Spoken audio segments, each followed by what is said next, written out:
প্রিয় দর্শক, স্বাগত জানাচ্ছি আগামীর বাংলাদেশ অনুষ্ঠান দেখার জন্য। আশা করি আপনারা ভালো আছেন, সুস্থ আছেন। আজকে আমাদের সঙ্গে অতিথি হিসেবে রয়েছেন অধ্যাপক মোহাম্মদ সিদ্দিকুর রহমান খান, ডিন, কলা অনুষদ, ঢাকা বিশ্ববিদ্যালয়। আরেকজন রয়েছেন বিএম শামসুল হক, প্রতিষ্ঠাতা ও চেয়ারম্যান, শাহ মাকদুম ম্যানেজমেন্ট বিশ্ববিদ্যালয়। আপনাদের দুজনকেই স্বাগত জানাচ্ছি। আমরা শুরুতেই যে বিষয়টা আলোচনা করতে চাই সেটি নিয়ে সব জায়গায় আলোচনা হচ্ছে, সে কারণেই এই প্রসঙ্গটা আমরা প্রথমেই আনব। সেটি হলো সরকারের মেয়াদ, অন্তর্বর্তীকালীন সরকারের মেয়াদ কতদিন হবে এ নিয়ে নানান ধরনের আলোচনা চলছে। একটা জরিপ প্রকাশিত হয়েছে। জরিপটি করেছে মূলত নর্থ সাউথ ইউনিভার্সিটির south Asian Institute of Policy and governance. সেই জরিপে প্রকাশ উপলক্ষে জাতীয় প্রেস ক্লাবে এটি অনুষ্ঠানও করেছে তারা, এবং সেই জরিপের ফলাফলে আমরা জানতে পাচ্ছি যে 53% মানুষ মনে করে যে এই অন্তর্বর্তীকালীন সরকারের মেয়াদ 2 বছরের বেশি হওয়া উচিত, আর 47% চান এই মেয়াদ হোক 3 বছর বা আরও বেশি। অধ্যাপক সিদ্দিক, আপনি কি বলবেন? আমরা সকলেই জানি যে বাংলাদেশে গত জুলাই আগস্টে একটা রক্তাক্ত ছাত্র জনতার অভ্যুত্থানের মধ্য দিয়ে বিগত স্বৈরাচারী ফ্যাসিস্ট সরকারের পতন হয়েছে এবং নোবেল বিজয়ী বিশ্বনন্দিত অর্থনীতিবিদ ডক্টর মোহাম্মদ ইউনূসের নেতৃত্বে একটি অন্তর্বর্তীকালীন সরকার গঠিত হয়েছে। সেই সরকার দায়িত্ব নিয়েছেন, এখনো 2 মাস হয়নি। এই সময়ের মধ্যে এই সরকারের কাছে জনপ্রত্যাশা প্রকাশের সাথে সাথে এবং এই সরকারের কর্মকাণ্ড নিয়ে নানা আলোচনার সাথে সাথে, প্রত্যাশার সাথে সাথে এই সরকারের মেয়াদকাল নিয়েও কিন্তু মানুষের মধ্যে এক ধরনের আগ্রহ আছে, বিতর্ক আছে, প্রত্যাশার কথা আছে। এবং এই নিয়ে যেহেতু ডক্টর মোহাম্মদ ইউনূস 2 বার জাতির উদ্দেশ্যে তিনি ভাষণ দিয়েছেন, প্রতিনিয়তই তিনি কথা বলছেন। সর্বশেষ উনি জাতিসংঘের 79তম যে অধিবেশন, সাধারণ অধিবেশনে ভাষণ দেওয়ার পর সেখানে ভয়েস অফ আমেরিকার সাথেও তিনি কথা বলেছেন। তাছাড়াও দেশে বিভিন্ন সময় এই প্রশ্নের মুখোমুখি হয়েছেন, এই সরকারের মেয়াদ কতদিন হবে, তারা কতদিন দায়িত্ব পালন করবেন, এখন পর্যন্ত তারা কোনো বক্তব্য রাখেননি। ফলে এই সরকারের মেয়াদকাল নিয়ে সাধারণ মানুষের এক ধরনের ভাবনা আছে, রাজনৈতিক নেতৃবৃন্দের এক ধরনের প্রত্যাশা আছে, এবং সব রাজনৈতিক দল এবং সংগঠনের মধ্যেও এক রকমের প্রত্যাশা না। সেইগুলো আমরা রাজনৈতিক দলগুলোর শীর্ষ নেতৃত্বের বক্তব্যের মধ্যেও আমরা সেইগুলো দেখছি।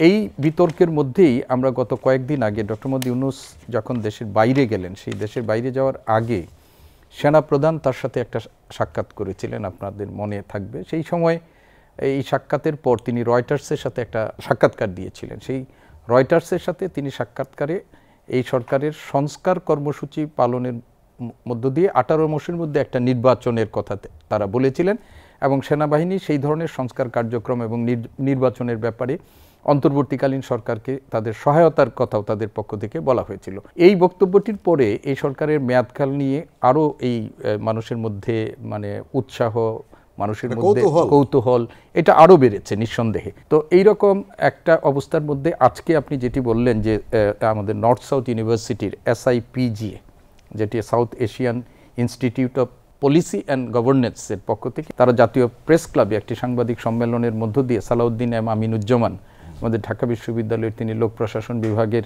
অধ্যাপক ছিলেন, তার উপস্থিতিতে একটা জরিপের ফলাফল সেখানে প্রকাশিত হয়েছে। একটু আগে আপনি বলেছেন যে এই জরিপে 53% মানুষ মনে করে যে এই সরকারের মেয়াদকাল 2 বছর হওয়া উচিত।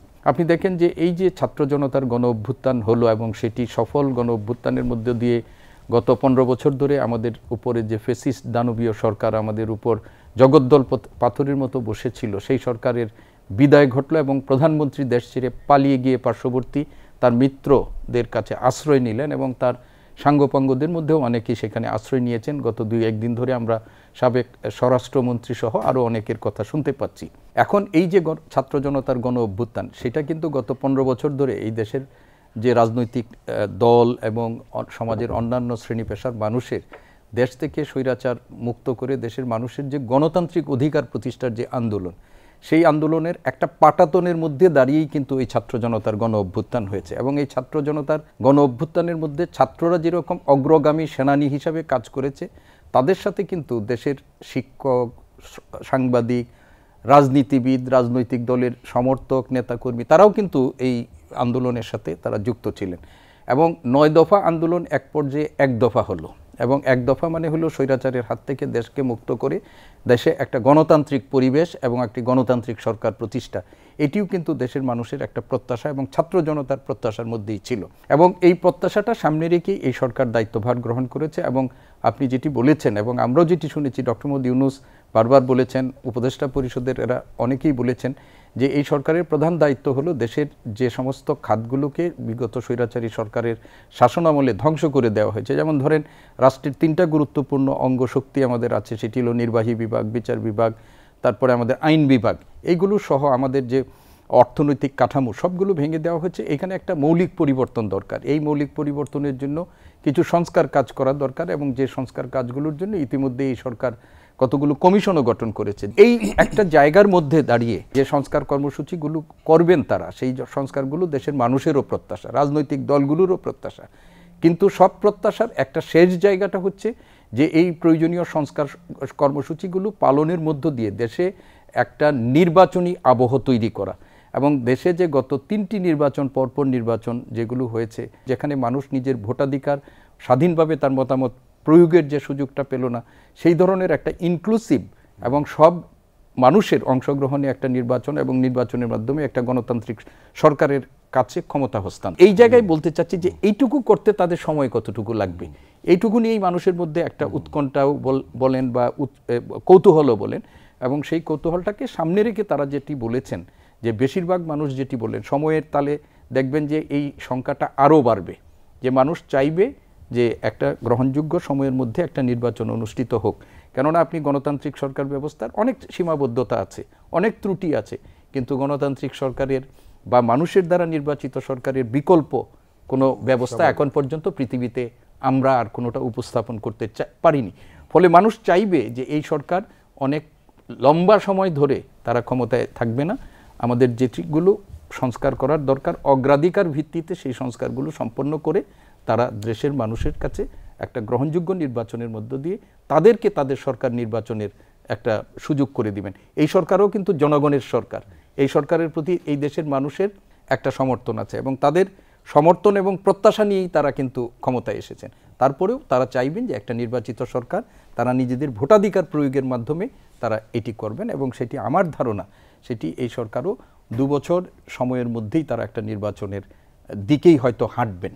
বিএম শামসুল হক, জি জি, আপনি জানেন professor doctor Yunus voice of আমেরিকার সঙ্গে একটি দীর্ঘ সাক্ষাৎকার দিয়েছেন, অনেকগুলি প্রসঙ্গে এসছে, এবং উনি খুব খোলামেলা জবাব দিয়েছেন, মারপ্যাচের ভিতরে যাননি।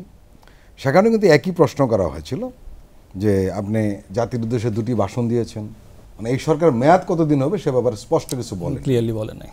আপনি জানেন সেনাপ্রধান ওয়াকরুজ্জামান উনি বলেছিলেন যে 18 মাসের মধ্যে নির্বাচন হতে পারে, এরকম একটা সময় দিয়েছেন। এইগুলো নিয়েই কথা বলেছেন। আমাদের অধ্যাপক সিদ্দিক উনিও এই বিষয়ে টোটালটা বলেছেন।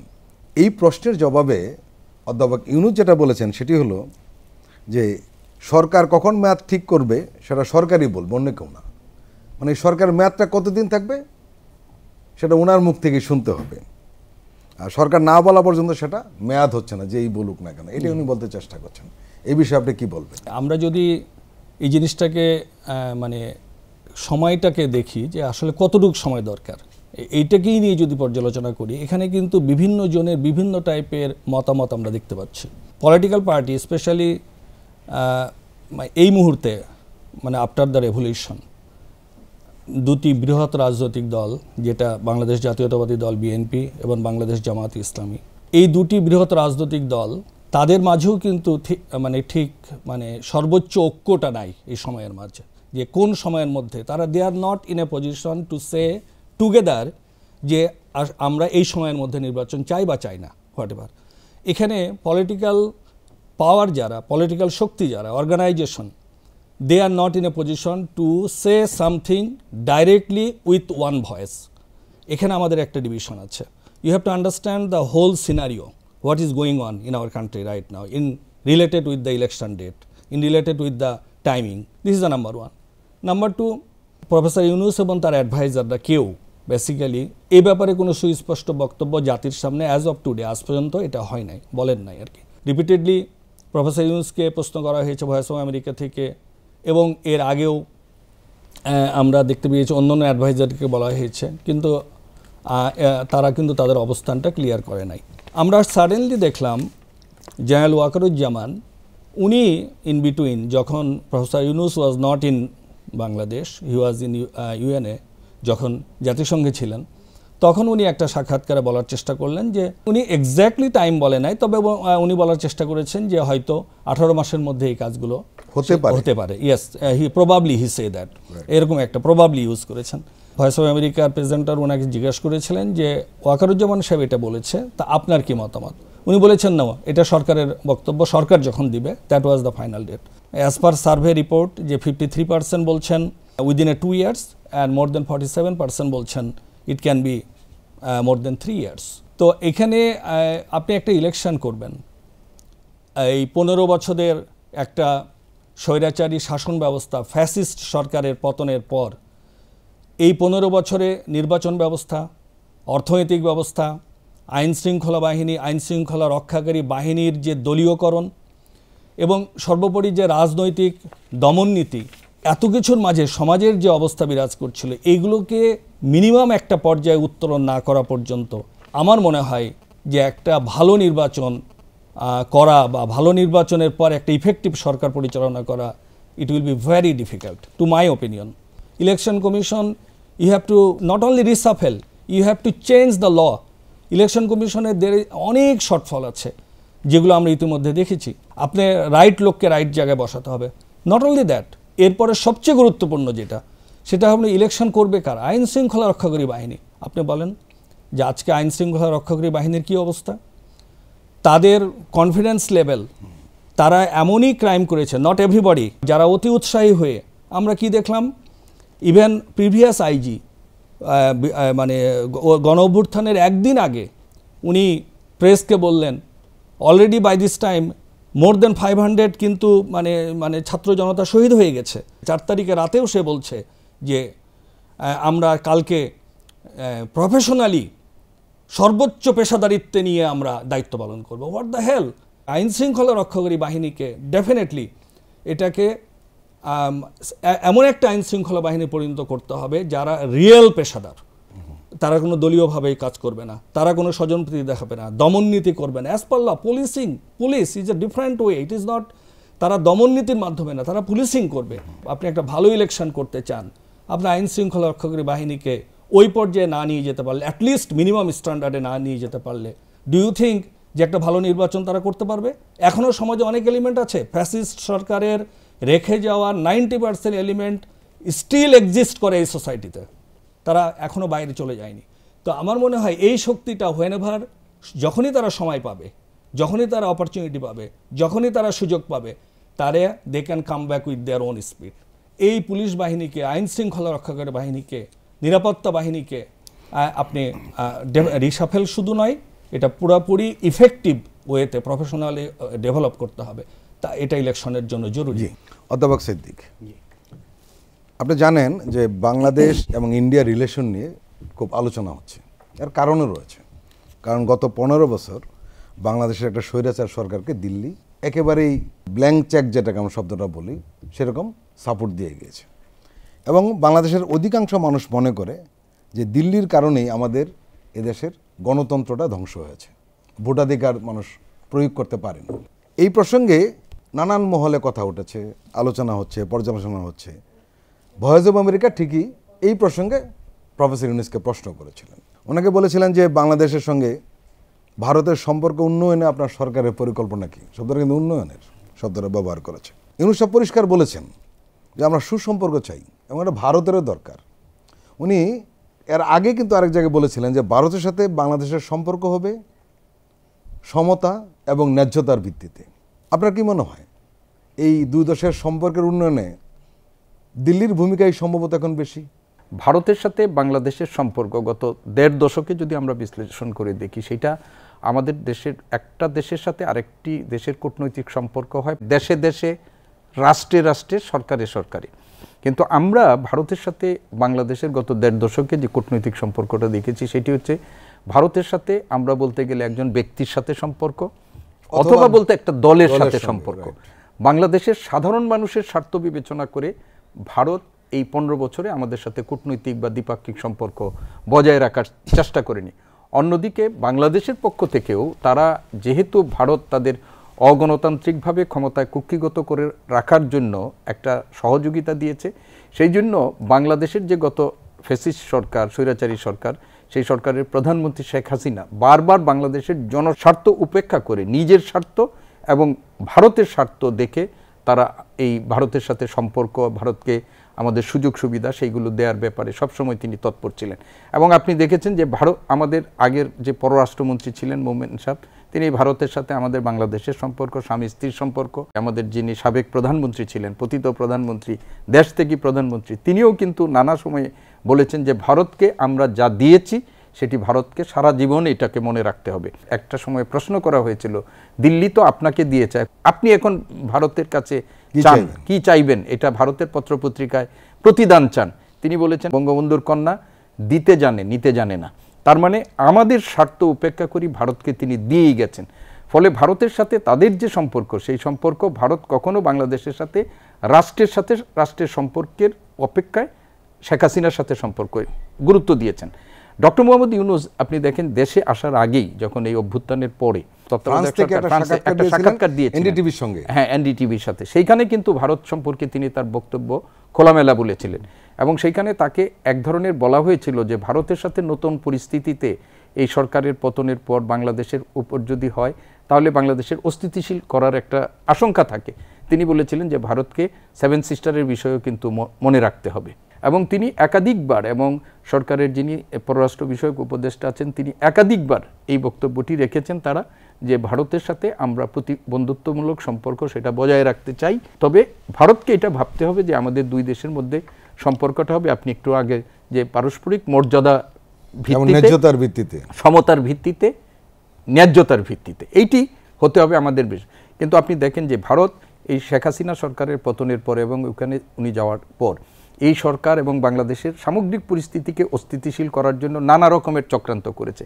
আমাদের সংখ্যালঘু একটা ইস্যুকে কেন্দ্র করে ভারত যে ভূমিকাটি পালন করেছে সেটি আমাদের জন্য রীতিমতের সার্বভৌমত্বের জন্য একটা হুমকি স্বরূপ। আপনি গত 2 সপ্তাহের জিনিস দেখেন, ভারতের প্রতিরক্ষামন্ত্রী বাংলাদেশ ইস্যুকে নিয়ে তার দেশের সেনাবাহিনীকে প্রস্তুত থাকার জন্য যে কথা বলেছেন, স্বরাষ্ট্রমন্ত্রী বাংলাদেশের অনুপ্রবেশকারী কথা বলে যে ধরনের বক্তব্য রেখেছেন, এগুলো কূটনৈতিক শিষ্টাচার বহির্ভূত। বাংলাদেশ থেকে আপনি দেখেন যে ডক্টর মোহাম্মদ ইউনূস জাতিসংঘে সফরের সময় ভারতের প্রধানমন্ত্রী নরেন্দ্র মোদীর সাথে একটা বৈঠকের আগ্রহের কথা বাংলাদেশের পক্ষ থেকে বলা হয়েছিল। কিন্তু আমরা দেখি যে উদ্ভূত পরিস্থিতিতে বিশেষ করে শেখ হাসিনা ইস্যুকে কেন্দ্র করে এবং সরকারের এই যে আমরা বলবো শির দ্বারা সোজা করা পররাষ্ট্রনীতি ভারতের সাথে সম্পর্কের ক্ষেত্রে, এইটার জন্য কিন্তু শেষ পর্যন্ত তারা এই বৈঠকটা পর্যন্ত আয়োজন করেন। জয়শঙ্করের সাথে আমাদের পররাষ্ট্র উপদেষ্টার সেখানে বৈঠক হয়েছে, সেখানে আমাদের অমীমাংসিত কিছু বিষয় নিয়ে কথা হয়েছে এবং একই কথা তিনি পররাষ্ট্র উপদেষ্টার পক্ষ থেকে বলা হয়েছে, যেহেতু আমাদের প্রতিবেশী রাষ্ট্র, তাদের সাথে সম্পর্ক চাই কিন্তু এটা ন্যায্যতার ভিত্তিতে হবে। আমরা একতরফাভাবে দিয়ে গেছি, কিন্তু ভারতকেও বুঝতে হবে যে ভারতের সামগ্রিক স্বার্থের জন্য আমাদেরকেও তাদের দরকার। এই যে সীমান্তগুলো আছে, আপনি দেখেন সীমান্ত হত্যার পরে বাংলাদেশের যে প্রতিক্রিয়া, গত 15 বছরে কিন্তু আমরা এই প্রতিক্রিয়া দেখাতে পারিনি। এখন এই শেখ হাসিনা ইস্যুকে কেন্দ্র করে বাংলাদেশে এমনিতেই ভারত বিরোধী গত 1.5 দশকে জনমত কিন্তু প্রবলভাবে ভারত বিরোধী জনমত হয়েছে, বিশেষ করে আমাদের তরুণ প্রজন্মের মধ্যে ভারতের বিরুদ্ধে প্রচণ্ড রকমের একটা জনমত তৈরি হয়েছে। তো এই অবস্থায় ভারত যদি আমাদের এই বর্তমান রাজনৈতিক পরিস্থিতিতে শেখ হাসিনা ইস্যুকে কেন্দ্র করে এই সরকারের সাথে সম্পর্ক উন্নয়নের জন্য তাদের পক্ষ থেকে যদি না এগিয়ে আসে, তাহলে সেটার জন্য ভারতকেও মূল্য দিতে হবে। এবং ভারতীয় বুদ্ধিজীবী এবং সুশীল সমাজের পক্ষ থেকে এবং গণমাধ্যমেও কিন্তু অব্যাহতভাবে ভারত সরকারকে, নরেন্দ্র মোদী সরকারকে এই ব্যাপারে ওয়ার্ন করা হচ্ছে, আমরা যেটা দেখতে পাচ্ছি। তো ভারত যদি এটি উপলব্ধি করে যে বাংলাদেশের সাথে আমাদের একটা প্রতিবেশী রাষ্ট্র, সেই দেশের সাথে আমাদের কূটনৈতিক সম্পর্ক হবে রাষ্ট্রের সাথে, সরকারের সাথে, কোনো ব্যক্তির সাথে না, বা কোনো ব্যক্তির স্বার্থ সংরক্ষণের লক্ষ্যে নয়। আমাদের সামনে কিন্তু ভারতের সামনে একটা কঠিন পরীক্ষা আছে। শেখ হাসিনার বিরুদ্ধে আমরা দেখি যে আন্তর্জাতিক অপরাধ ট্রাইব্যুনালে বিচারের ব্যাপার আছে এবং অন্যান্য যে গণহত্যার বিচার আছে। আমাদের সাথে তাদের একটা বন্দি বিনিময় চুক্তিও আছে 2016 সালের। সেই চুক্তির আওতায় যদি বাংলাদেশ শেখ হাসিনাকে প্রত্যর্পণের কথা বলে, সেই অবস্থায় ভারত কি ভূমিকা পালন করে সেটার উপরেও কিন্তু আমাদের দুই দেশের সম্পর্ক অনেকখানি নির্ভর করবে। প্রিয় দর্শক, আমরা এখন একটু বিরতিতে যাব, এক্ষুনি ফিরছি। আপনারা বাংলাদেশ টেলিভিশনের সঙ্গেই থাকুন।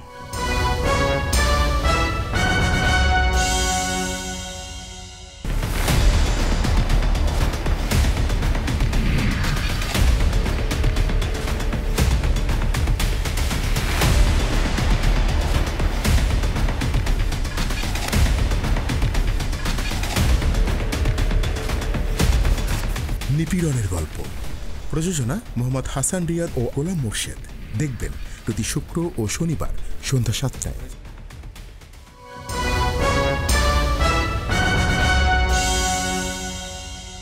আবারও স্বাগত জানাচ্ছি আগামীর বাংলাদেশ অনুষ্ঠান দেখার জন্য।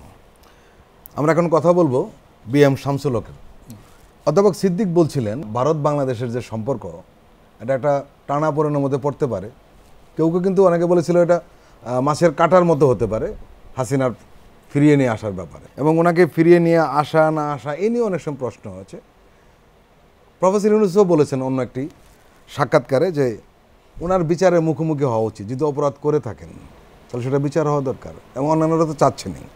আপনার কি মনে হয় হাসিনাকে দিল্লি ফেরত দেবে? এটা কোনো আন্তর্জাতিক নর্মস, আন্তর্জাতিক সিস্টেম, আন্তর্জাতিক রিলেশনশিপ এটা আসলে মানে মেনটেন করা হয় না।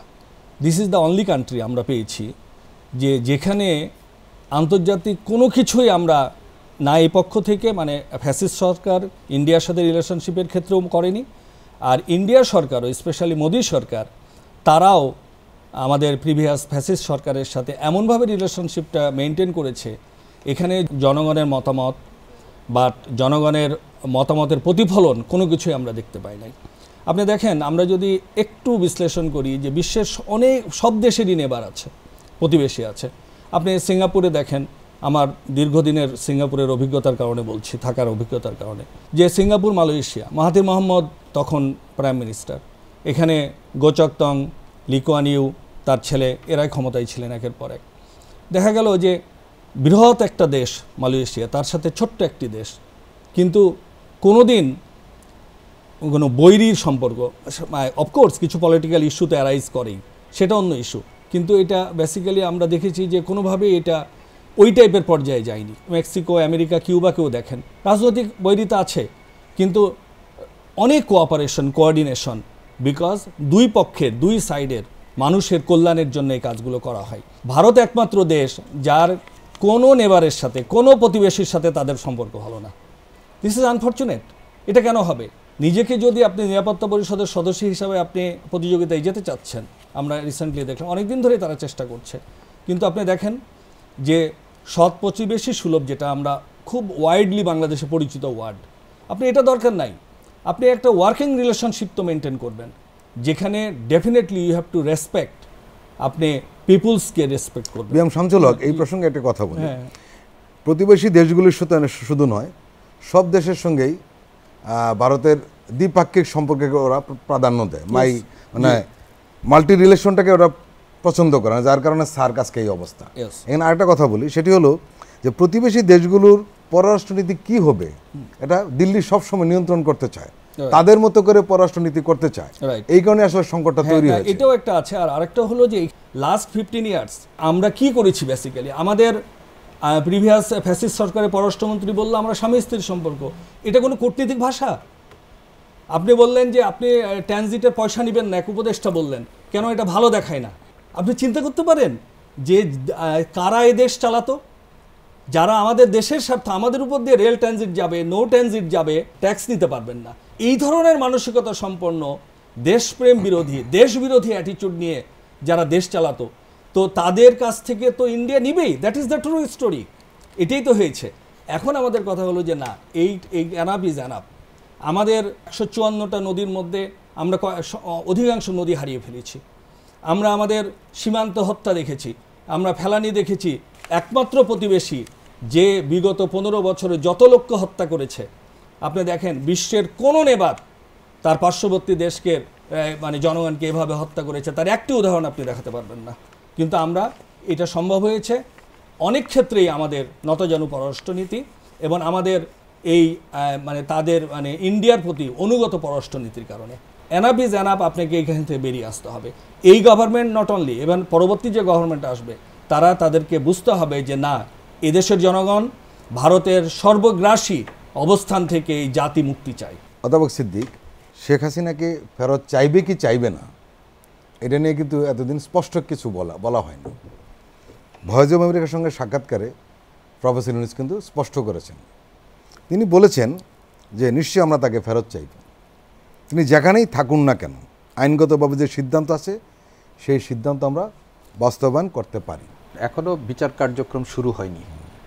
আমাদের আন্তর্জাতিক অপরাধ ট্রাইব্যুনাল সেটা পুনর্গঠনের প্রক্রিয়া শুরু হয়েছে, সেখানে চিফ প্রসিকিউটর নিয়োগ দেওয়া হয়েছে এবং এটি পুনর্গঠনের প্রক্রিয়ার মধ্যে আছে। এবং এইখানের শেখ হাসিনার বিরুদ্ধে মামলা, গণহত্যার মামলা সহ ওনার বিরুদ্ধে অনেকগুলো মামলা হয়েছে, সেই মামলাগুলো তদন্তাধীন প্রক্রিয়ার মধ্যে আছে, এখনও বিচার প্রক্রিয়া শুরু হয়নি। বিচার প্রক্রিয়া যখন শুরু হবে, তার বিরুদ্ধে যখন ওয়ারেন্ট ইস্যু হবে, আমাদের 16 সালে ভারতের সাথে আমাদের যে বন্দি বিনিময় চুক্তি আছে সেই চুক্তি অনুযায়ী বাংলাদেশের পক্ষ থেকে তখন কিন্তু শেখ হাসিনাকে ফেরত চাইতে পারবে, আইনগতভাবে সেই ফেরত চাইতে পারবে। তখন ভারতের প্রতিক্রিয়া কি হবে এবং তাদের দীর্ঘদিনের মিত্র যিনি অকাতরে ভারতকে দিয়ে গেছেন, সেই মিত্রকে বাংলাদেশের কাছে প্রত্যার্পণের ব্যাপারে ভারতের যে অবস্থান হবে সেটার উপরে কিন্তু বাংলাদেশের দ্বিপাক্ষিক সম্পর্ক ভারতের সাথে ভবিষ্যতে নির্ভর করছে। এখন ততদিন পর্যন্ত তিনি ভারতে অবস্থান করবেন কিনা এটাও কিন্তু আমাদের কাছে একটা প্রশ্ন। তিনি এখন ভারতে কি অবস্থায় আছেন, ভারত তাকে কিভাবে রেখেছে সেই ব্যাপারেও কিন্তু ভারতের পক্ষ থেকে স্পষ্ট করে বলা হয়নি। তার কূটনৈতিক পাসপোর্টের মেয়াদ উত্তীর্ণ হয়েছে, অতএব পাসপোর্টবিহীন অবস্থায় এখন উনি কি অবস্থায় আছেন, কি স্ট্যাটাস তার, সেটাও আমরা জানি না। ফলে ভারতে যদি ততদিন উনি অবস্থান করেন বিচার প্রক্রিয়া শুরু হওয়ার পর এবং আইনি প্রক্রিয়ার মধ্য দিয়ে যখন তাকে দেশে ফেরত আনার প্রক্রিয়াটি শুরু হবে, সেই পর্যন্ত তিনি যদি অবস্থান করেন তাহলে বাংলাদেশ অবশ্যই এই চুক্তির অধীনে তাকে ফেরত চাওয়ার অধিকার বাংলাদেশ রাখে। ভারতের যে তৎপরতা আমরা দেখছি, সেইখানে ভারত হয়তো তার এই মিত্রকে আমাদের কাছে ফেরত দিতে চাইবে না, এবং যদি সেটি না চায় এবং তারা একটা আইনের ক্লজও ব্যবহার করতে পারে, সেখানে তারা একটা আইনের একটা ক্লজ আছে যেখানে এই বিচার প্রক্রিয়াতে যদি রাজনৈতিক প্রভাবের মানে আশঙ্কা থাকে তাহলে কিন্তু তারা সেই সিদ্ধান্ত পুনর্বিবেচনা করতে পারে। এই ক্লজটা ব্যবহার করে তারা শেখ হাসিনার ব্যাপারে সিদ্ধান্ত নিতে পারে। কিন্তু বাংলাদেশের মানুষের যে সেন্টিমেন্ট, সেই সেন্টিমেন্টটাকে যদি ভারত ধারণ না করে এবং সেটিকে যদি উপলব্ধি না করে একটা পতিত স্বৈরাচারী সরকারকে যদি তাদের আশ্রয় দেওয়ার মধ্য দিয়ে তারা যদি বাংলাদেশের বৃহত্তর জনগোষ্ঠীর স্বার্থের প্রতিপক্ষ হিসাবে নিজেদেরকে দাঁড় করায়, তাহলে সেটি ভারতের জন্য বাংলাদেশের সাথে সম্পর্কের স্বাভাবিক প্রক্রিয়াটিকে মানে এগিয়ে নিয়ে যাওয়াটা এটা একটা চ্যালেঞ্জ হবে। গত বেশ কিছুদিন ধরে একটি বিষয় আলোচনা হচ্ছে, ক্যাম্পাসে ছাত্র রাজনীতি থাকবে কি থাকবে না, শিক্ষক রাজনীতি থাকবে কি থাকবে না, কর্মচারী কর্মকর্তাদের রাজনীতি থাকবে কি থাকবে না। এই প্রশ্নটার ওঠার মূল কারণ হলো এই প্রত্যেকটি সংগঠনই কোনো একটা রাজনৈতিক দলের লেজুর ভিত্তিক হিসাবে কাজ করে, সবাই কোনো না কোনো রাজনৈতিক দলের সঙ্গে এরা সম্পৃক্ত, এবং অনেকেই রাজনৈতিক দলের অ্যাক্টিভিস্ট হিসাবে কাজ করে, এমন আমরা লক্ষ্য করেছি। বিএম শামসুল হকের কাছে প্রশ্ন রাখবো যে ক্যাম্পাসে কি শিক্ষক রাজনীতিরা থাকা উচিত, বিশেষ করে লেজুর ভিত্তিক রাজনীতি থাকা উচিত কিনা? আমরা যেটা করছি এটা কি আমরা কি বাংলাদেশ কি যে এটা কি আইসোলেটেড আইল্যান্ড, বিচ্ছিন্ন কোনো দ্বীপ? আমরা তো part of international community, part of world community. তো এখন বিশ্বের বিশ্ববিদ্যালয়গুলো কিভাবে চলে? আপনি অক্সফোর্ডের কথা যান, ক্যামব্রিজ, এটা তো আমরা নাম জানি, হার্ভার্ডের কথা যান, আপনি নানিয়ান টেকনোলজিক্যাল ইউনিভার্সিটি সিঙ্গাপুরের কথা যান, Malaysian university of science Malaysia, মানে হোয়াট এভার। আমি যেটা বলতে চাচ্ছি, বিশ্বের সব বিশ্ববিদ্যালয়গুলোই তো ছাত্র আছে, শিক্ষক আছে। তো এখন ওইখানে কিভাবে এই শিক্ষক রাজনীতি বা শিক্ষকের দাবি দেওয়া আদায় হয়, ছাত্রদের দাবি দেওয়া কীভাবে আদায় হয়? হ্যাঁ, আমাদের একটা ঐতিহ্য আছে, ছাত্র রাজনীতির একটা বিরাট ভূমিকা আছে। আমরা কেন বিচ্ছিন্ন আইল্যান্ডের মতো চিন্তা করছি যে শিক্ষক রাজনীতি এখানে থাকবে কিনা, কর্মচারী আন্দোলন থাকবে কিনা? আচ্ছা, এগুলো তো মানে ওয়ার্ল্ডের একটা কালচার আছে, শিক্ষকদের ওয়ার্ল্ডের ইউনিভার্সিটিগুলোর একটা ক্যারেক্টারিস্টিক আছে, একটা ট্র্যাডিশন আছে, একটা ওয়ে অফ ডুইং আছে। তো আমরা সেগুলো ফলো করি না কেন? কেন আমাদেরকে প্রশ্ন করতে হবে শিক্ষক রাজনীতি থাকবে কিনা, এখানে সাদা দল, কালো দল, লাল দল, নীল দল থাকবে কি থাকবে না, এই আলোচনায় আসছে কেন আমাদের? আমি বিশ্বাস করি বিশ্ববিদ্যালয়ের টিচাররা সর্বোচ্চ শিক্ষিত, তারাই জাতিকে নেতৃত্ব দিবে বুদ্ধিভিত্তিক দিক থেকে। তো তারা খুব ভালো জানে সারা বিশ্ব কিভাবে শিক্ষকদের দাবি দেওয়া আদায় করতে হয়। এ ব্যাপারে মানে খুব আলাদাভাবে কথা বলার কিছু নাই, বরঞ্চ শিক্ষকরা কি ভূমিকা পালন করবে দেশ গঠনে, দেশের নেতৃত্বে, শিক্ষা কার্যক্রমে, সেই ক্ষেত্রে আন্তর্জাতিক যে মানে সিস্টেম আছে, আন্তর্জাতিক ইউনিভার্সিটিগুলো, ওয়ার্ল্ডের বড় ইউনিভার্সিটিগুলো যেভাবে কাজ করে, আমার মনে হয় আমাদেরকে ওই দিকে দৃষ্টিপাত করা উচিত। অতীতের ফ্যাসিস্ট সরকারের লেজুর বৃত্তির কারণে, ছাত্র রাজনীতির এই খারাপ অবস্থানের কারণে আমরা এটাকে টোটালি মানে নেগেটিভ বলবো। আমার মনে হয় এই ক্ষেত্রে অনেক আলোচনার ব্যাপার আছে, এটা নিয়ে আরও বেশি গবেষণা বা আরও বেশি ডিবেটের দরকার আছে। সেইটাকে কোন পর্যায়ে গেলে সেটা ছাত্রদের শিক্ষাঙ্গনকে কলুষিত করবে না, শিক্ষার পরিবেশকে মানে সাপোর্ট দিবে এমন রাজনীতি, এবং শিক্ষা সংক্রান্ত ব্যাপারে শিক্ষকদের শিক্ষার মান উন্নয়নের জন্য, আগামী দিনের নেতৃত্ব তৈরির জন্য যে টাইপের কার্যক্রম, সেটা রাজনীতির কারণে হোক, সাংস্কৃতিক কারণে হোক, যেটা করা দরকার সেটাকে আমাদেরকে প্রাধান্য দিতে হবে। যে আমরা ডিবেটটাকে পুরো পলিটিক্যাল অ্যাঙ্গেল থেকে দেখার চেষ্টা করি, যে ছাত্র রাজনীতি থাকবে কিনা, তারপরে মিছিল মিটিং থাকবে কিনা, আমি রাষ্ট্রের বিরুদ্ধে কথা বলতে পারবো কিনা। অফকোর্স আপনি বলতে পারবেন, কিন্তু এইটা ততটুকুই করা উচিত আপনার, যতটুক আপনার নেতৃত্ব তৈরির জন্য, আপনাকে আদর্শ নাগরিক তৈরির জন্য যে ছাত্রদের একটা গোল্ডেন টাইম, সেই সময়টা আপনি কাজে লাগাবেন, এইটা আপনার মূল প্রিন্সিপাল অবজেক্টিভ হওয়া দরকার। সাইমultaneously আপনি অন্যান্য সব কিছু নিয়েই কথা বলবেন অফকোর্স, কিন্তু ওইটা হতে হবে পাশাপাশি আপনার সেকেন্ডারি। কিন্তু আপনি যদি নিজেকে যোগ্য নাগরিক হিসাবে তৈরি না করতে পারেন, বিশ্ব নাগরিক হিসাবে, বিশ্বের যোগ্যতম নাগরিক হিসাবে তৈরি না করতে পারেন, এই বাংলাদেশ শুধু এই রাজনীতি নিয়েই থাকবে? বাংলাদেশ কি এগিয়ে যাবে না? কারা আগাবে? এদেশের ছাত্র সমাজ যারা আজকে, তারাই আগাবে। ওই চিন্তা চেতনা, মন মানসিকতাই তৈরি না করতে পারেন, তারা বিশ্ব জয় করবে কিভাবে? তারা বাংলাদেশকে কিভাবে আন্তর্জাতিক পর্যায়ে নিয়ে যাবে? আমাদেরকে ওই চিন্তাটাই করতে হবে। আর কর্মচারী বা অন্যান্যদের ক্ষেত্রে অফকোর্স তাদের ইন্টারনাল দাবি দেওয়ার ব্যাপারে দেখেন তারা মুভ করতে পারে, তারা মুভমেন্ট করতে পারে, কিন্তু সেটাও হতে হবে তাদের স্বার্থ সংশ্লিষ্ট, নট কারো দ্বারা প্ররোচিত হয়ে তারা এমন কিছু করা। তো এই জন্য আমার ধারণা শিক্ষক, ছাত্র, কর্মচারী, কর্মকর্তা, হোয়াট এভার ইট ইজ, যারা শিক্ষাঙ্গনে থাকবে তারা অন্যান্য সাধারণ পলিটিক্যাল পার্টির মতো বিহেভ করতে পারবে না। They have to be different from others. অধ্যাপক সিদ্দিক, আপনি ঢাকা বিশ্ববিদ্যালয়ের ছাত্র ছিলেন এবং বিভিন্ন আন্দোলন কাছ থেকে দেখেছেন, আর এবার আন্দোলনও আপনি কাছ থেকে দেখেছেন, যেহেতু আপনি শিক্ষক হিসেবে ক্যাম্পাসে ছিলেন। দুই আন্দোলনে একটু পার্থক্য আপনার লক্ষ্য করেছেন নিশ্চয়ই। সেখানে রাজনীতি আগে যেভাবে প্রাধান্য পেত, এবার আন্দোলনে সেভাবে দলীয় রাজনীতিটা সামনে আসেনি। আপনার কি মনে হয় এই যে বিতর্কটা চলছে, শিক্ষকদের লেজুর ভিত্তিক রাজনীতি, ছাত্রদের লেজুর ভিত্তিক রাজনীতি, এটার আসলে সমাধান কি? আসলে আমরা ঢাকা বিশ্ববিদ্যালয়ের শিক্ষার্থী হিসেবে ঢাকা বিশ্ববিদ্যালয়ের যে গৌরবময় ছাত্র রাজনীতির ইতিহাস, এটাও আমরা দেখেছি, এবং গত 15 বছরের যে দানবীয় ছাত্র রাজনীতি, এবং বা আপনি স্বাধীনতা উত্তরকালে বিভিন্ন সময়ে আমাদের ছাত্র রাজনীতির নামে অপছাত্র রাজনীতি, সন্ত্রাস নির্ভর ছাত্র রাজনীতি নামে সন্ত্রাস বিরোধী, এগুলো আমরা দেখেছি। এখন এইবারের যে ছাত্র আন্দোলন হলো, এবং আমরা 90-এর যে ছাত্র আন্দোলনে আমরা যারা মুক্তিযুদ্ধকে আমরা ওই অর্থে উপলব্ধি করিনি, তাদের কাছে কিন্তু একটা দীর্ঘদিনের গর্বের বিষয় ছিল যে আমরা 90-এর গণ অভ্যুত্থানে আমরা অংশগ্রহণ করেছি। এমনকি আমাদের শিক্ষার্থীদের মধ্যে কাউকে আমরা এইটুকু বলতে শুনেছি যে 2007 সালে তারা ঢাকা বিশ্ববিদ্যালয়ে এই যে সেনা সমর্থিত মঈনুদ্দিন ফখরুদ্দিন সরকারের বিরুদ্ধে আন্দোলন, এবং সেইখানে ঢাকা বিশ্ববিদ্যালয়ের শিক্ষক এবং শিক্ষার্থীদের কারাবরণ থেকে শুরু করে নানা রকমের সামরিক নির্যাতনের যে শিকার তারা হয়েছিলেন, সেগুলো আমরা কাছে থেকে দেখেছি। আর এইবার যেটি বললেন, সেই আন্দোলনে শুধু আমরা প্রত্যক্ষ করিনি, আমরা সরাসরি আন্দোলনে সামনে থেকে অংশগ্রহণ করার একটা অভিজ্ঞতা আমাদের হয়েছে। এখন এই আন্দোলনটি এইবার যেটি হয়েছে, সেটি আমরা যদি বলি যে এই আন্দোলনটি নির্দিষ্ট ছাত্র সংগঠনের প্ল্যাটফর্ম থেকে হয়নি, কিন্তু এই আন্দোলনের যারা অনুঘটক, এই আন্দোলনের যারা মাস্টার মাইন্ড এখন যেগুলো প্রকাশিত হচ্ছে, তারা কোনো না কোনোভাবে ছাত্র রাজনীতির সাথে যুক্ত ছিলেন, এবং সেই কারণেই কিন্তু তারা নিজেদেরকে একটা প্ল্যাটফর্মে সংগঠিত করে এই আন্দোলনটাকে সামনে নিয়ে যেতে পেরেছেন, বা এই আন্দোলনটাকে একটা সফল পরিণতির দিকে তারা নিতে পেরেছেন। এটা কিন্তু আমাদেরকে এখন এটা প্রকাশিত হচ্ছে। এখন বাংলাদেশে যেটি হয়েছে, বা ঢাকা বিশ্ববিদ্যালয়ে বা অন্যান্য বিশ্ববিদ্যালয়ের ছাত্র রাজনীতি নিয়ে যে সাম্প্রতিক বিতর্ক, আপনি জানেন যে দেশে 4টা বিশ্ববিদ্যালয় 73-এর আদেশ অনুযায়ী চলে।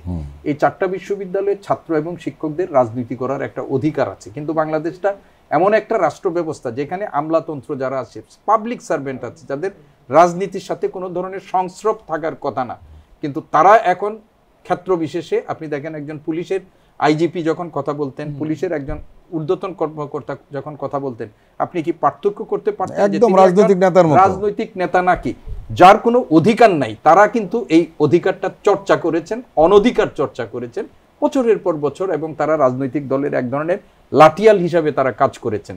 সেটা আমলাতন্ত্র থেকে বলেন, আপনি পুলিশ বাহিনী থেকে বলেন, অন্যান্য যে সমস্ত রাষ্ট্রের আছে সেগুলো, বিচার প্রশাসনের ব্যক্তিদের কাছে আমরা মানে সুপ্রিম কোর্টের সিটিং জাস্টিসকে আমরা রাজনৈতিক দলের সবাই গিয়ে বক্তব্য দিতে আমরা দেখেছি। তো এইরকম একটা অবস্থার মধ্য দিয়ে মানুষের এক ধরনের রাজনীতির প্রতি, বিশেষ করে শিক্ষা প্রতিষ্ঠানের রাজনীতির প্রতি এক ধরনের অনীহা তৈরি হয়েছে। যে ছাত্র রাজনীতি তারা দেখেছে, সেই ছাত্র রাজনীতি আবার একটা পুনরাবির্ভাব হোক, তারা এটা চায় না। জাতীয় পর্যায়ে যে সমস্ত ছাত্র সংগঠনগুলো আছে তাদেরও কিন্তু 24 পূর্ববর্তী সময়ে যে রাজনীতি করার কঠিন হবে, কঠিন হবে, কঠিন, এখন কঠিন। কারণ এখন এই দেশের সাধারণ ছাত্র সমাজ যেহেতু একবার দাঁড়িয়ে তারা সফল হয়েছে, এখন তারা ভ্যানগার্ড হিসাবে কাজ করবে। ফলে আপনি দেখেন ঢাকা বিশ্ববিদ্যালয় সম্পর্কে হঠাৎ করে কিন্তু মিডিয়ায় এসে গিয়েছিল যে ঢাকা বিশ্ববিদ্যালয়ের ছাত্র রাজনীতি নিষিদ্ধ করা হচ্ছে বা সকল ধরনের রাজনীতি নিষিদ্ধ। পরবর্তীতে কিন্তু বিশ্ববিদ্যালয় কর্তৃপক্ষ তারা ব্যাখ্যা দিয়েছেন যে আমরা এই ধরনের আলোচনার সূত্রপাত করেছি, সিদ্ধান্ত নেই। তারা প্রথম সাধারণ ছাত্রদের সাথে কথা বলে তাদের সেন্টিমেন্ট নিয়ে সিন্ডিকেটে গেছেন, কিন্তু উপলব্ধি করেছেন যে আমার তো স্টেক হোল্ডার আরও আছে। এই স্টেক হোল্ডারদের সাথে তারা যখন কথা বলেছেন তখন তারা মনে করেছেন যে বাংলাদেশের ঐতিহ্য অনুযায়ী আমাদের এই বিষয়টা নিয়ে আরও পরীক্ষা করা দরকার, আরও মনে কর। কিন্তু সব কথার যে কোনোভাবেই আমরা বিবেচনা করি না কেন, আমরা মানে পেশাজীবী সংগঠনের নামেই হোক বা ছাত্র সংগঠনের নামেই হোক, আমরা আমাদের সাংগঠনিক তৎপরতার মধ্য দিয়ে জাতীয় রাজনীতির কলুষিত বিষয়গুলোকে বিশ্ববিদ্যালয় অঙ্গনে যেভাবে যুক্ত করেছে ছাত্র এবং শিক্ষকরা, এইটা কোনোভাবেই কাম্য হতে পারে না। এইখান থেকে আমাদের বেরিয়ে আসতে হবে। তবে এই বেরিয়ে আসার জন্য যে একেবারে নিষিদ্ধ করে বেরিয়ে আসতে হবে, এইটা আমি ব্যক্তিগতভাবে মনে করি না। হয়তো অন্য মত থাকতে পারে, কিন্তু যে প্রক্রিয়ার মধ্য দিয়ে আমরা এগিয়েছি ছাত্র এবং শিক্ষকরা, এই প্রক্রিয়া থেকে আমাদের, কারণ আপনি মনে রাখতে হবে যে এক দল ফেসিস্টকে সমর্থন করেছে, কিন্তু আরেক দল কিন্তু ফেসিস্টের বাইরে গিয়েও দাঁড়িয়েছে। এই ফেসিস্টদেরকে এখান থেকে হটানোর জন্য ছাত্রদের সাথে তারা কাঁধে কাঁধ মিলিয়ে কাজ করেছে। কিন্তু আপনি যদি একেবারেই করে দেন, তাহলে জাতির সংকটে কে এগিয়ে আসবে আপনার? এই বিষয়টা আমাদেরকে বিবেচনায় রাখতে হবে। প্রিয় দর্শক, আমরা আবারও একটু বিরতিতে যাব, আপনারা আমাদের সঙ্গেই থাকুন।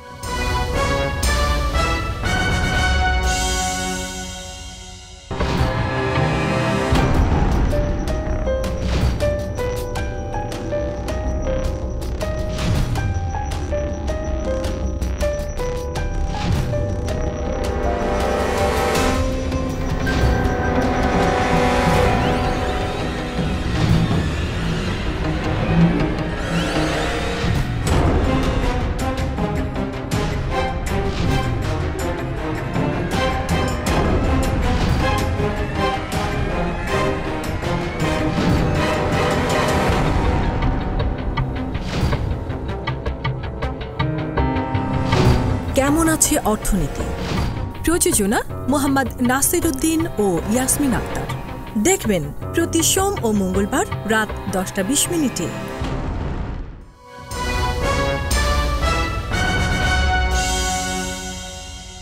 আবারও স্বাগত জানাচ্ছি আগামীর বাংলাদেশ অনুষ্ঠান দেখার জন্য। সরকারি চাকরিতে প্রবেশের যে বয়সসীমা, সেটি নিয়ে বেশ কিছুদিন ধরে আলোচনা হচ্ছে, এবং কদিন আগে আপনারা লক্ষ্য করেছেন প্রধান উপদেষ্টার বাসভবনের সামনে সেখানে একটু উত্তেজনা তৈরি হয়েছিল। এরপরে সরকার একটি কমিটি ঘোষণা করে যে তারা এটা ভেবে দেখবে। ইতিমধ্যে আমরা যতটুকু খবর পেয়েছি মিডিয়ার মাধ্যমে, বা আমরা যেহেতু সাংবাদিকতা করি আমাদের সোর্সের মাধ্যমে, সেটি হলো যে এই বয়স সীমাটা বাড়ানোর একটা ভাবনা সরকারের রয়েছে। 32 বা 33 বছর করা হতে পারে। বিএম শামসুল হক। জি, চাকরির বয়সসীমা বাড়াতে তো আপত্তি নাই, কিন্তু চাকরি দিবেন কোথা থেকে? আপনার যদি মানে চাকরি না থাকে, আপনি 32 করেন বা 35 করেন বা 40 করেন, আলটিমেটলি এটার আউটকাম কি? এটা আসলে সরকারি চাকরির ব্যাপারে বলা হয়েছে। এক্স্যাক্টলি, হ্যাঁ, সরকারি চাকরি। সরকারি চাকরির আপনার সরকারি চাকরির সংখ্যাই বা কত? এটা তো লিমিটেড, এটা খুবই লিমিটেড। তো এখন আমাদের এখানে সমস্যা হয়েছে যে এটা একটা পপুলার ডিমান্ডে পরিণত হয়েছে আমার মনে হচ্ছে আর কি। তো যেটা 30 ছিল সেটা হয়তো ছাত্ররা চাচ্ছে 35। তো সেই ক্ষেত্রে গভর্নমেন্ট যেহেতু একটা উদ্যোগ নিচ্ছে, এটা সাময়িকভাবে কিছু বাড়ানো যেতে পারে, কিন্তু জব অপরচুনিটি যদি আপনি তৈরি না করতে পারেন, আপনি যদি জব ক্রিয়েট করতে না পারেন, তাহলে তো আলটিমেটলি এটা খুব বেশি লাভবান হবে না। কেননা আমাদের দেশের অর্থনীতি যদি ভালো না হয়, আমাদের এগুলো সবই সমস্যা হয়েছে। আপনি বিদেশে কি হয়, বাইরের দেশে বা উন্নত দেশগুলোতে বা অর্থনৈতিক সমৃদ্ধ দেশগুলোতে আপনি ইমিডিয়েটলি তারা চাকরিতে চলে, ইভেন স্টুডেন্ট অবস্থায় চাকরি পেয়ে যায়। অনেকে চাকরি করে এসে আবার মাস্টার্স করে, অ্যাভেলেবল জব, এবং তারা প্রোটেকশন দেয় জবটা এইভাবে যে তাদের যে স্কিল মানে ম্যান পাওয়ার তাদের দেশে পাওয়া যাবে, তারা কোনো দিন অ্যালাউ করবে না কোনো ফরেনারকে ওই চাকরি দিতে। প্রসঙ্গত বলে রাখা দরকার, আমি একটা রিপোর্টে দেখলাম যে এখানে বিশেষ করে ভারতীয় এখানে চাকরি করে। এইটা কিন্তু ট্রু যে ইন্ডিয়ার 3rd largest foreign income is coming from Bangladesh, আমাদের এখান থেকে যাচ্ছে। এইটা তো কম না। তাহলে আপনি এদিকে চাকরির বয়স বাড়াচ্ছেন কিন্তু ফরেনারদের আপনি চাকরি দিয়ে ভরিয়ে দিচ্ছেন। তা আমাদের এখানে ছেলেদের যদি 35-40ও করেন চাকরি পাবেন কোথায় আপনি? তা আপনাকে মূল জায়গাগুলোতে অ্যাড্রেস করতে হবে। আমরা অ্যাডহক চিন্তা করলে তো হবে না। আমি 30কে 35 করলাম, আউটকামটা কি? আপনি চাকরি পাবে না। আমাদের যে গ্র্যাজুয়েট বেরোয় এবং যে জব আমাদের ক্রিয়েট হয় এটার মধ্যে যদি ভারসাম্য না থাকে তাহলে তো আপনি 30-35 এটা তো একটা উপসর্গ, কিন্তু আপনি মূল জায়গায় হাত দিচ্ছেন না। মূল জায়গায় হাত না দিলে আপনি চাকরি হবে না। তা আমার মনে হয় গভর্নমেন্টকে এই জায়গাগুলোতে মূল জায়গাগুলোতে হাত দিয়ে কারেক্ট করতে হবে, তাহলে আমাদের এই আন্দোলনও থাকবে না। আপনি যদি 28-এ 25-এ 26-এ চাকরি পেয়ে যান, আপনি যদি সেশন জট না থাকে, আপনি যদি 25-এ 24-এ বেরিয়ে যান, আপনি কেন ওয়েট করবেন 35 পর্যন্ত? কেননা আপনার জব আছে। এখন আপনার জব নাই, আপনি 35 আজকে করবেন তো কালকে বলবে 40 করেন, বিকজ তা না হলে আমি জব পাচ্ছি না। তো এই করতে করতে কি আপনি তো ওই এজে চলে যাবেন যখন আপনি চাকরি পাবেন you are not enjoying your life. এই জন্য আমি বারবার বলার চেষ্টা করছিলাম যে আপনাকে ওই জায়গাগুলোতে গভর্নমেন্টকে, সে এই গভর্নমেন্ট হোক বা আগামী দিনের গভর্নমেন্ট হোক, জব ক্রিয়েট না করতে পারলে শুধুমাত্র বয়স বাড়িয়ে এই সমস্যার সমাধান করা সম্ভব না। আলটিমেটলি আমাদের রিসার্চ নাই কোনো ইস্যুতে। এগুলো যদি আপনি প্রপার রিসার্চ না করে, আউটকাম না বের করে যদি প্রপারলি অ্যাড্রেস না করেন, এটা হয়তো সাময়িক একটা সমাধান দিবে, but end of the day এটা কোনো সমাধান না। প্রফেসর সিদ্দিক, সব খবরের পেছনে একটা খবর থাকে, এখানে একটা পেছনের খবর কিন্তু আছে, কিন্তু সেটি অনেকে সামনে আনতে চাচ্ছে না। অনেক তরুণ কেন চাকরি পায়নি, সরকারি চাকরি মেধা থাকা সত্ত্বেও, সেখানে অনেকগুলি পয়েন্ট রয়েছে। প্রথম একটা কোটা সিস্টেম, যেটা নিয়ে প্রচুর আন্দোলন হলো। আর হলো রাজনৈতিক রিলেশন হলে চাকরি হবে নতুবা হবে না, এটা স্পষ্ট ছিল, কোনো লোকসভা ছিল না। এবং আপনারা জানেন যে চাকরিতে প্রবেশের বয়স ছিল 30 বছর, কিন্তু মুক্তিযোদ্ধাদের নাতি নাতনিদের চাকরিতে বয়স কিন্তু ছিল 32 বছর। এই কারণে আমরা যেভাবে সারফেসলি কথা বলছি বা সারফেসলি দেখছি, বিষয়টা সেরকম না। আপনার কি মনে হয়? সাম্প্রতিক সময়ে কিন্তু বাংলাদেশে সরকারি চাকরির প্রতি তরুণদের বা চাকরি প্রার্থীদের এক ধরনের আকর্ষণ তৈরি হয়েছে। এই আকর্ষণের প্রথম কারণ হলো যে আমাদের বিকল্প কর্মসংস্থানের যে সম্ভাবনাগুলো সেগুলো আমাদের ক্রমশ সংকুচিত হচ্ছে। বিশেষ করে প্রাইভেট সেক্টরের কথা আমরা যদি বলি, সেখানে আমরা তো গত কয়েক বছরে যে অর্থনৈতিক খাতের বিকাশ হয়েছে, সেই বিকাশগুলোর মধ্যে একটা শ্রেণী, বিশেষ করে বাইরে থেকে আপনি পণ্য আনবেন, সেটাকে বাণিজ্য করবেন, সেটা কিন্তু এইখানে উৎপাদকদের মানে তৈরি করে নতুন কর্ম সৃজনের সংখ্যাটা কমেছে। ফলে ওই সেক্টরে আপনার একটা সমস্যা হয়েছে। করোনার অভিঘাতের পর আমাদের জব মার্কেট, বিশেষ করে প্রাইভেট সেক্টরের জব মার্কেটটা কিন্তু আরও নেরো ডাউন হয়ে আসছে। ফলে আমাদের প্রতি বছর যে পরিমাণ চাকরি প্রার্থী বিশ্ববিদ্যালয় থেকে গ্র্যাজুয়েট হয়ে চাকরির বাজারে যারা যাচ্ছেন, তাদের জন্য কিন্তু সেই সুযোগটা ক্রমশ সংকুচিত হয়েছে। এক, দ্বিতীয় কথা হলো এই যে সেশন জমের কথা আপনি বললেন, অবভিয়াস সেটা আমাদের জীবন থেকে অনেক মূল্যবান সময় নিয়ে নিচ্ছে। চাকরি মানে প্রদানের, বিশেষ করে সরকারি চাকরি প্রদানের যে প্রক্রিয়াটা, সেটা অনেক প্রলম্বিত। আপনি জানেন, বিশেষ করে আমাদের দেশের বিশ্ববিদ্যালয়ের শিক্ষার্থীদের এখন একটা বড় জায়গা হলো, আকর্ষণের জায়গা হলো পাবলিক সার্ভিস কমিশন। আপনি একটা পাবলিক সার্ভিস কমিশনের মানে নিয়োগ প্রক্রিয়াটা কত প্রলম্বিত আপনি দেখেন। 1.5-2 বছর লেগে যায়, 2 বছরেও হয় না। আপনি রেজাল্ট হওয়ার পর এই যে গেজেটটি প্রকাশিত, আপনি যেটি বললেন, সেইখানে তারা তাদের মতাদর্শের লোকদের অনুসন্ধানের নামে যে সময়টা নেয়, সেই সময়টা হ্যাঁ যেটা নিয়েছে গত 1.5 দশক যেটা নিয়েছে, সেটাও কিন্তু চাকরি প্রার্থীদের যে সময় জীবনের যে আপনি চূড়ান্ত বিচার এসে দেখা গেল চাকরিটা পেল না, কিন্তু 3 বছর তার সময় থেকে জীবন থেকে চলে গেল। তো এইরকম একটা জায়গার মধ্যে দাঁড়িয়ে আমাদের এই যে চাকরি প্রার্থীরা যারা আছেন, তারা একটা দাবি তারা করছেন, কিন্তু এটাতে সংকট দুই দিকেই আছে। আপনি যদি এখানে বয়স সীমা বৃদ্ধি করে আবার চাকরির মানে অবসর সীমা যদি আপনি বয়স সীমাটা যদি বৃদ্ধি করেন, তাহলে প্রতি বছর যারা চাকরি বাজারে আসবে তারা কিন্তু আবার একটা দীর্ঘ বড় প্রতিযোগিতায় পড়ে যাবে, যাবে। ফলে তাদেরও কিন্তু একটা নতুন সংকট আসবে। ফলে এই বিষয়গুলো অত্যন্ত সুচিন্তিতভাবে এটি চিন্তা ভাবনা করে যেটুকু বৃদ্ধি করা হয় এটার ব্যাপারে কিন্তু অনেক পরিকল্পনা। তারা 35 দাবি করেছে, সেইখানে 35 করতে হবে এটা আমি বিবেচনা করি না, কারণ একটা মানুষের কর্মক্ষমতারও একটা প্রসঙ্গ থাকে। তো সব কিছু মিলিয়ে এমন একটা চিন্তা করে একটা এই সমস্যাটার গ্রহণযোগ্য সমাধান করা দরকার, যেটি চাকরি প্রার্থীদেরকেও যেমন তাদেরকে সন্তুষ্ট করবে এবং দীর্ঘমেয়াদী দেশের জন্য এটা কল্যাণকর হবে। যাকে এই মানে এইটার ব্যাপারে দায়িত্ব দেওয়া হয়েছে আব্দুল মুহিত চৌধুরী অত্যন্ত যোগ্য, নিষ্ঠাবান, সৎ একজন আমলা হিসাবে আমাদের কাছে সকলের কাছে পরিচিত। সংস্থাপনা মন্ত্রণালয়ের সচিবকে সেখানে যুক্ত করা হয়েছে। আমাদের একটা অনুরোধ থাকবে যে এদের এইখানে বৃদ্ধির নামে ওইদিকে আবার আমলাতন্ত্রের মাঠ পেছে অযৌক্তিকভাবে চাকরির অবসরের বয়স সীমাটা এমনভাবে বৃদ্ধি না করা হোক যেখানে আমাদের উত্তর প্রজন্মের জন্য আরেকটা সংকট তৈরি না হয়ে যায়।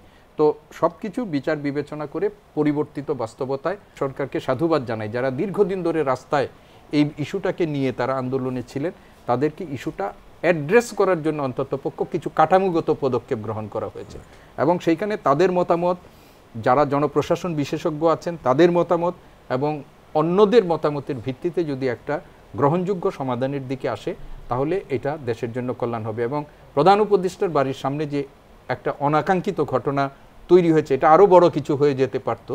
তো সেইটাকে অ্যাড্রেস করে সরকার যে দ্রুত একটা পরিকল্পনা মানে উদ্যোগ নিয়েছেন, এটার জন্য আমি সরকারকে সাধুবাদ জানাই।